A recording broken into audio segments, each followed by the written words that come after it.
ہم وہی کہیں گے جو ہمارا دین ہم کو بتاتا ہے، عمل کرو تو تمہارا بھلا ہے۔ بسم اللہ الرحمن الرحیم ولا تکونوا کالذین تفرقوا واختلفوا من بعد ما جاءهم البینات واولئک لهم عذاب عظیم یوم تبیض وجوہ وتسود وجوہ فاما الذین اسودت وجوہهم اکفرتم بعد ایمانکم فذوقوا العذاب بما کنتم تکفرون وَأَمَّا الَّذِينَ ابْيَضَّتْ وُجُوهُهُمْ فَفِي رَحْمَةِ اللَّهِ هُمْ فِيهَا خَالِدُونَ وَلَا تَكُونُوا كَالَّذِينَ تَفَرَّقُوا وَاخْتَلَفُوا مِن بَعْدِ مَا جَاءَهُمُ الْبَيِّنَاتُ، اور ان کے جیسے نہ ہونا جو آپس میں پھٹ پڑے اور ان میں پھوٹ پڑ گئی بعد اس کے کہ روشن نشانیاں انہیں آ چکی تھیں۔ وَأُولَئِكَ لَهُمْ عَذَابٌ عَظِيمٌ، اور ان کے لیے بڑا عذاب ہے۔ یوم تبیض وجوہ وتسود وجوہ، جس دن کچھ چہرے اجلے ہوں گے اور کچھ چہرے کالے۔ فَأَمَّا الَّذِينَ اسْوَدَّتْ وُجُوهُهُمْ، تو وہ جن کے منہ کالے ہوئے، اکفرتم بعد ایمانکم، کیا تم ایمان لا کر کافر ہوئے؟ فذوقوا العذاب بما کنتم تکفرون، تو اب عذاب چکھو اپنے کفر کا بدلہ۔ وَأَمَّا الَّذِينَ ابْيَضَّتْ وُجُوهُهُمْ فَفِي رَحْمَةِ اللَّهِ، اور وہ جن کے چہرے اجلے ہوئے وہ اللہ کی رحمت میں ہیں، ہم فیہا خالدون، وہ ہمیشہ اس میں رہیں گے۔ گزشتہ آیتوں میں اہل کتاب یعنی یہود و نصارہ کی کتاب میں ان کی ملاوٹ، تحریف، تبدیلیاں، لوگوں کے دلوں میں اسلام اور بانی اسلام کے تعلق سے شکوک و شبہات پیدا کرنا، ان باتوں کا ذکر ہوا تھا، اور انہیں یہ بات یقینی طور پر معلوم تھی کہ اسلام سچا مذہب ہے اور رسول رحمت صلی اللہ علیہ وسلم برحق رسول ہیں۔ ان کی اپنی مذہبی کتابوں میں بھی اس کی دلیل موجود تھی، قرآن میں بھی اس کے دلائل تھے، عقلی طور پر بھی ان کے پاس دلیلیں تھیں، لیکن اس کے باوجود انہوں نے دنیا کی لالچ میں اس میں اختلاف کیا اور وہ آپس میں گروہوں میں بٹ گئے، خود اپنے مذہب کے حوالے سے بھی گروہوں میں بٹ گئے اور اسلام کے تعلق سے بھی اختلاف کیا۔ اب اس آیت کریمہ میں مسلمانوں سے خطاب ہو رہا ہے کہ ان کی طرح تم مت ہو جانا، جیسے ان لوگوں نے اپنے دین میں تحریفیں کی اور جو کسی جرم کا اگر سزا اگر سخت ہوتی اور ان کے معاشرے کا کوئی بڑے گھرانے کا کوئی آدمی اس جرم کا مرتکب ہوتا، بہت معمولی سزا دے کر کے چھوڑ دیتے تھے، اور اگر معاشرے کا کوئی کمتر انسان ہوتا وہ اس جرم کا مرتکب ہوتا تو اس سے سخت سزا دیتے تھے۔ تو اس طرح انہوں نے اپنے حوالے سے بھی اپنے دین میں اور اپنی مذہبی کتابوں میں بھی ہیرا پھیری کر دیا تھا، اور جس کی وجہ سے ان کے درمیان پھوٹ پڑ گئی، اختلافات ہوئے، فرقوں میں بٹ گئے۔ تو مسلمانوں کو اللہ تبارک و تعالیٰ یہ خطاب کر کے کہہ رہا ہے ان کے جیسے تم فرقوں میں مت بٹ جانا، مگر برا ہو ان سازشوں کا جن سازشوں نے اسلام میں فرقہ بندیاں پیدا کر دی۔ اللہ کے رسول صلی اللہ علیہ وسلم نے ارشاد فرمایا ہے ایک حدیث میں، یہودی 71 فرقوں میں بٹے اور ان میں سے ایک فرقہ حق پر تھا، باقی سب کے سب گمراہ تھے اور دوزخی تھے۔ اور عیسائی 72 فرقوں میں بٹے، ان میں سے ایک فرقہ حق پر تھا اور جنتی تھا، باقی سب جو ہیں دوزخی ہیں۔ اور پھر اللہ کے رسول نے اپنی امت کے بارے میں فرمایا میری امت 73 فرقوں میں بٹ جائے گی اور اس میں سے ایک ہی فرقہ جو ہے جنتی ہوگا، باقی دوزخی ہوں گے۔ یہ بات ذہن میں رہے، جن فرقوں کے حوالے سے اللہ کے رسول نے خبر دیا یہودیوں اور عیسائیوں کی کہ یہودیوں میں سے ایک فرقہ حق پر تھا، عیسائیوں میں سے ایک فرقہ حق پر تھا اور جنتی تھا، وہ اس زمانے میں تھا۔ اس زمانے میں اب وہ فرقہ بھی گمراہ ہو گیا، وہ بھی دوزخی ہو گیا، کیونکہ اسلام آنے کے بعد صرف اور صرف اسلام، اس کے علاوہ اور کوئی مذہب نہیں۔ تو فرمایا وَلَا تَكُونُوا كَالَّذِينَ تَفَرَّقُوا وَاخْتَلَفُوا مِن بَعْدِ مَا جَاءَهُمُ الْبَيِّنَاتُ، ان کی طرح نہ ہو جانا جو آپس میں پھٹ پڑے اور فرقوں میں بٹ گئے، یعنی یہودیوں اور عیسائیوں کی طرح، بعد اس کے کہ ان کے پاس روشن دلیلیں اور نشانیاں آ گئی تھیں۔ اس آیت کریمہ سے ایک سبق اور ہے کہ ہمیں غیروں کی مشابہت اختیار بھی نہیں کرنا چاہیے۔ اپنے تہذیب و تمدن میں اور اپنے لباس میں، وضاقتہ میں، اپنے جو ہے رہن سہن میں ہمیں غیروں کا طریقہ اختیار نہیں کرنا چاہیے، کیونکہ یہاں اللہ رب العزت نے فرمایا ان کی طرح مت ہو جانا۔ تو ان کی طرح نہ ہو جانے کا مطلب یہ ہے کہ ان کی وضاقتہ اختیار مت کرو، ان کا لباس، ان کا رہن سہن اختیار مت کرو۔ ایک حدیث میں اللہ کے رسول صلی اللہ علیہ وسلم نے فرمایا ہے من تشبہ بقوم فہو منہم، جو کسی قوم سے مشابہت اختیار کرتا ہے اس کا حشر انہی لوگوں کے ساتھ ہوگا۔ تو جو یہودیوں اور نصرانیوں کی وضاقتہ، ان کا لباس اور ان کا طور طریقہ اختیار کرتا ہے تو وہ سوچے کہ میدان محشر میں اسے انہی لوگوں کے ساتھ اٹھایا جائے گا۔ تو یہ بہت سخت بات ہے، کوئی بھی نہیں چاہے گا کہ یہودیوں کے ساتھ اس کا حشر ہو، یا دیابنا وہابیہ کے ساتھ اس کا حشر ہو، یا کسی کافر کے ساتھ اس کا حشر ہو۔ تو مشابہت اختیار کرنا کسی قوم کی، وہ بھی گمراہ اور کافر قوم کی، یہ سخت حرام اور ناجائز ہے۔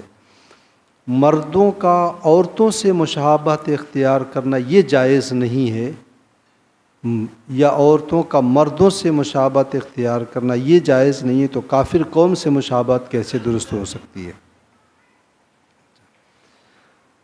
وَأُولَٰئِكَ لَهُمْ عَذَابٌ عَظِيمٌ، اور ان کے لیے بڑا عذاب ہے۔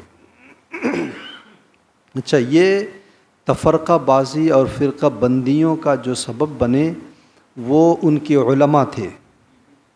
تو علماء کے لیے، علماء فرماتے ہیں کہ ان کے جو علماء تھے ان کے لیے بڑا عذاب ہوگا، سخت عذاب ہوگا، اور جو عوام ہوگی تو ان کو ان سے ہلکا عذاب ہوگا۔ اگر عذاب میں دونوں شریک ہوں گے لیکن علماء کو زیادہ سخت عذاب ہوگا، کیونکہ ان کا جرم زیادہ ہے، وہ خود بھی بہکے ہیں، دوسروں کو بھی بہکائے ہیں۔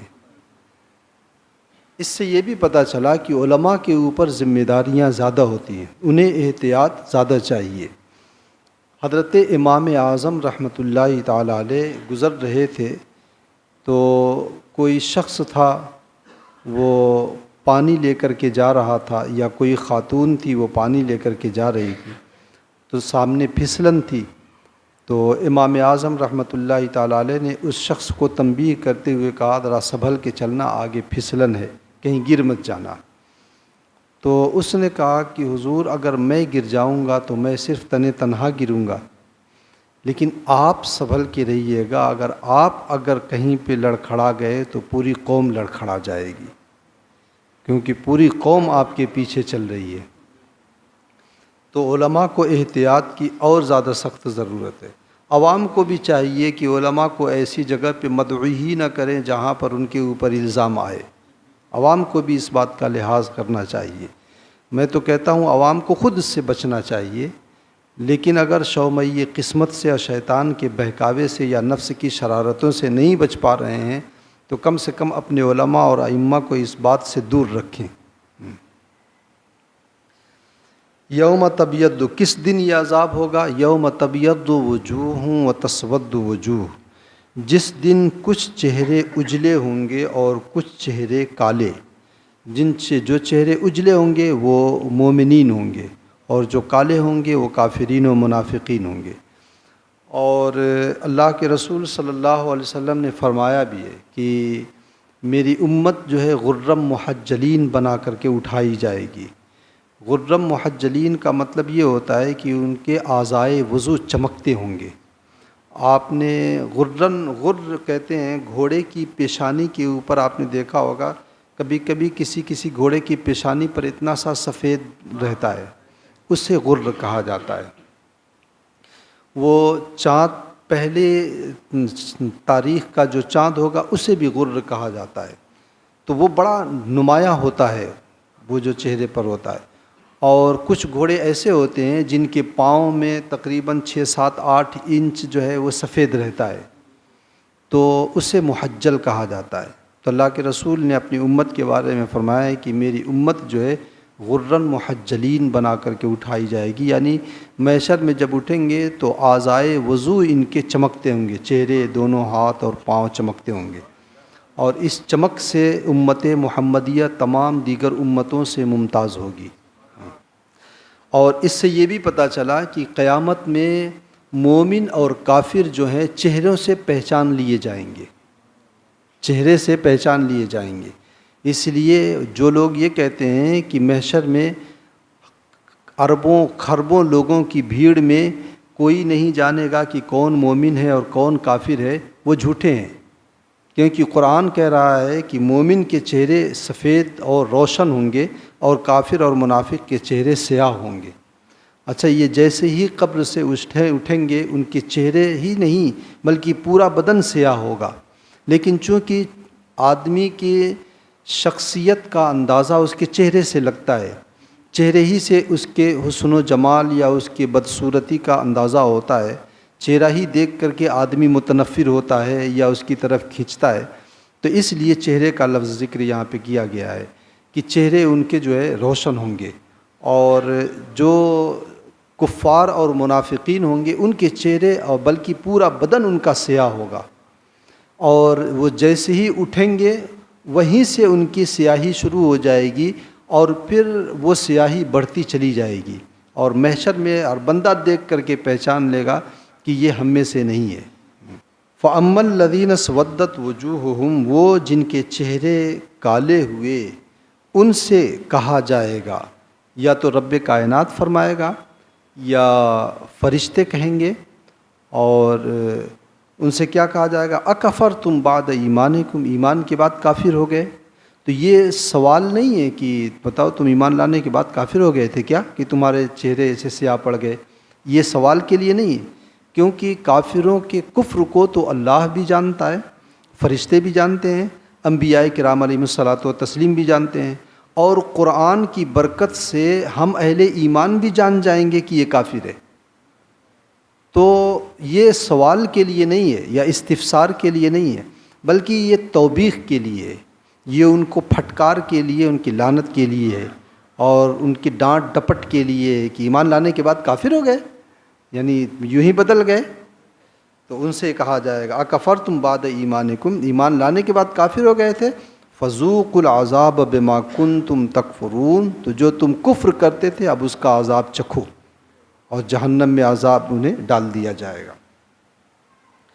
وَأَمَّا الَّذِينَ ابْيَضَّتْ وُجُوهُهُمْ فَفِي رَحْمَةِ اللَّهِ، اور وہ جن کے چہرے اجلے ہوئے یعنی اہل ایمان، ففی رحمت اللہ، وہ اللہ کی رحمت میں ہوں گے. اللہ کی رحمت سے مراد یہاں پر جنت ہے، کیونکہ رحمت سے مراد یہاں پر جو ہے آثار رحمت ہے، اور آثار رحمت جو ہے وہ جنت ہے. جنت اللہ تبارک و تعالیٰ کی رحمتوں کا مظہر ہے. تو یہاں پر جنت سے مراد جو ہے، رحمت سے مراد جنت ہے. ففی رحمت اللہ، وہ اس اللہ کی رحمت یعنی جنت میں ہیں. ہم فیہا خالدون، اور وہ اس میں ہمیشہ رہیں گے اور کبھی وہاں سے نکالے نہیں جائیں گے. حدیث پاک میں اہل جنت جب جنت میں چلے جائیں گے اور جہنمی جب جہنم میں چلے جائیں گے، تب اس کے بعد جو ہے ان کے لیے جہنم ہمیشہ کے لیے ہو جائے گا، ان کے لیے جنت ہمیشہ کے لیے ہو جائے گا۔ اللہ کے رسول صلی اللہ علیہ وسلم نے فرمایا ہے کہ آخرت میں جب جنتی جنت میں اور جہنمی جہنم میں چلے جائیں گے تو پھر ایک فرشتہ ندا دے گا اہل جنت کو اور ان کو پکارے گا، تو جنتی ڈرتے ڈرتے جو ہے جھانکیں گے، جھانک کر کے دیکھیں گے کہیں ہم کو نکلنے کے لیے نہ کہہ دیا جائے۔ تو اور پھر جو ہے جہنمیوں کو جہنمی کو پکارے گا تو جہنمی بڑی تیزی کے ساتھ جو ہے آگے بڑھ کے جھانکیں گے، وہ سوچیں گے کہ اب شاید ہمیں جہنم سے نکلنے کا حکم دیا جائے گا، اور پھر وہ فرشتہ جو ہے جہاں موت کو ایک میڈھے کی شکل میں وہاں پر لایا جائے گا اور وہیں پر ذبح کر دیا جائے گا موت کو، اور پھر اعلان کر دیا جائے گا کہ جنتی جنت میں ہمیشہ رہیں گے، جہنمی جہنم میں ہمیشہ رہیں گے، یعنی موت اب کسی کو آنی نہیں ہے۔ موت کو یہ تو رب کائنات نے اہل ایمان اور اہل کفر کو دکھانے کے لیے کہہ دیا کہ موت کو ذبح کر دیا گیا، ورنہ موت ہوتے ہوئے بھی اگر اللہ نہ چاہتا تو موت آتی کیسے؟ اسی لیے کہا جاتا ہے کہ انسان جو ہے ہمیشگی کے لیے پیدا کیا گیا ہے، بس اس کی زندگی کا سفر جو ہے بدلتا رہتا ہے۔ پہلے وہ باپ کے شکم میں تھا، پھر اس کے بعد ماں کے پیٹ میں آیا، 9 مہینہ وہاں اس کی زندگی تھی، پھر وہاں سے نکلا اس دنیا میں آیا، یہاں اس دنیا میں اس کی جو زندگی ہوگی، پھر یہاں سے وہ برزخ میں جائے گا۔ برزخ میں جب تک اللہ تبارک و تعالیٰ چاہے گا قیامت کے جو ہے قائم ہونے تک وہ رہے گا، اور پھر اس کے بعد محشر میں، اور محشر کے بعد وہ جنت میں۔ پھر وہ مرنا نہیں ہے اس کو، انسان کو ہم اس دنیا میں کہتے ہیں کہ مر گئے، حالانکہ مرتے نہیں ہیں۔ مرنے کا یہ مطلب بس ہمارے جو ہے اس دنیا سے ہم اس دنیا میں عالم برزخ میں منتقل ہو گئے ہیں۔ اب ہمارے جو اعمال کا جو رجسٹر تھا وہ رجسٹر بند ہو گیا، یہیں تک تمہارا کام تھا، جو کام تم کو کرنا تھا تم نے کر لیا، اب تمہارا حساب و کتاب اور اجر و ثواب آخرت میں ہوگا۔ تو آدمی اگر دیکھا جائے تو ہمیشگی کے لیے پیدا کیا گیا ہے، اور جو ہے وہ جنت میں رہے گا اہل ایمان تو ہمیشہ ہمیش کے لیے، جہنم میں رہے گا تو ہمیشہ ہمیش کے لیے۔ اسی لیے کہا جاتا ہے کہ یہ جو 60 سال 70 سال کی جو زندگی ہے، یہ زندگی کچھ بھی نہیں ہے۔ یہ 70 سال کا ہمیں موقع دیا گیا ہے آخرت کی زندگی کو بنانے کے لیے۔ اگر ہم نے یہاں پر نیکیاں کر لی تو آخرت ہماری بن جائے گی، اور یہاں خدا نخواستہ ہم نے برائیاں کی تو آخرت بگڑ جائے گی۔ اس لیے یہ زندگی چاہے جس طرح گزر جائے، اللہ کا شکر ادا کر کے گزار دینا چاہیے۔ آخرت کی زندگی کی ہمیں فکر کرنی چاہیے۔ فیوچر فیوچر فیوچر فیوچر بنانے میں لوگ اپنی آخرت کا جو اصل فیوچر ہے وہ خراب کر دیتے ہیں۔ اصل فیوچر تو ہماری آخرت کا، مرنے کے بعد جو زندگی شروع ہونے والی ہے وہ زندگی کا اصل جو ہے، تو ہمیں اس کی طرف توجہ دینی چاہیے۔ اس آیت کریمہ سے ایک فائدہ تو اس آیت کریمہ سے یہ ہوا کہ قوم کا اتفاق اللہ کی رحمت ہے اور اختلاف زحمت ہے۔ اسی لیے حافظ ملت علی رحمت و رضوان فرمایا کرتے تھے کہ اتفاق زندگی ہے اور اختلاف موت ہے۔ تو قوم کا اتفاق جو ہے یہ آدمی کے لیے رحمت ہے، بلکہ پورے سوسائٹی اور معاشرے کے لیے رحمت ہے، اور اختلاف جو ہے یہ بربادی کا سبب ہوتا ہے۔ دوسرا فائدہ اس آیت کریمہ سے کہ عالم کا گناہ جاہل کے گناہ سے بدتر ہوتا ہے۔ عالم کا گناہ آخرت کے اعتبار سے جاہل کے گناہ سے بدتر ہوتا ہے، کیونکہ عالم اگر گناہ کرتا ہے اور بہکتا ہے تو اس کے پیچھے چلنے والے اسے دلیل بنا لیتے ہیں۔ اس لیے جو ہے عالم کو اور زیادہ سنبھل کر کے رہنا چاہیے۔ اس آیت کریمہ سے ایک فائدہ آیت کریمہ سے یہ بھی ہوا کہ قیامت میں اہل ایمان کو اللہ تبارک و تعالی اہل ایمان کے اوپر ایک خاص رحمت یہ ہوگی کہ اہل ایمان کے چہرے اور ان کے اعضاء بلکہ ان کا پورا بدن جو ہے وہ روشن ہوگا۔ اور یہ بھی ذہن میں رہے کہ کوئی شخص جنت میں محض اپنے عمل کی بنیاد پر نہیں جا سکتا، کیونکہ اللہ تبارک و تعالیٰ نے فرمایا ففی رحمت اللہ، وہ اللہ کی رحمت میں ہوں گے۔ اس کا مطلب اشارہ دے دیا کہ اگر جنت میں بھی جاؤ گے تو میرے فضل و کرم سے تم جاؤ گے، میری رحمت کے صدقے میں جاؤ گے۔ اعمال رحمت الہی حاصل ہونے کا سبب بنتے ہیں، اعمال رحمت الہی حاصل ہونے کا سبب بنتے ہیں، اور جنت اللہ تبارک و تعالیٰ کا محض فضل ہے اور محض اس کا احسان ہے۔ اللہ تعالیٰ ہم تمام لوگوں کو جنت نصیب فرمائے۔ اللہم صلی علی سیدنا شفیعنا نبینا مولانا محمد وبارک وسلم، صلاۃ و سلام علیک سیدی یا رسول اللہ صلی اللہ علیہ وسلم۔ اللہم ربنا تقبل منا انک انت السمیع العلیم وتب علینا انک انت التواب الرحیم، وصلی اللہ تعالی علی خیر خلقہ ونور عرشہ وقاسم رزقہ محمد وعلی آلہ واصحابہ اجمعین برحمتک یا ارحم الراحمین۔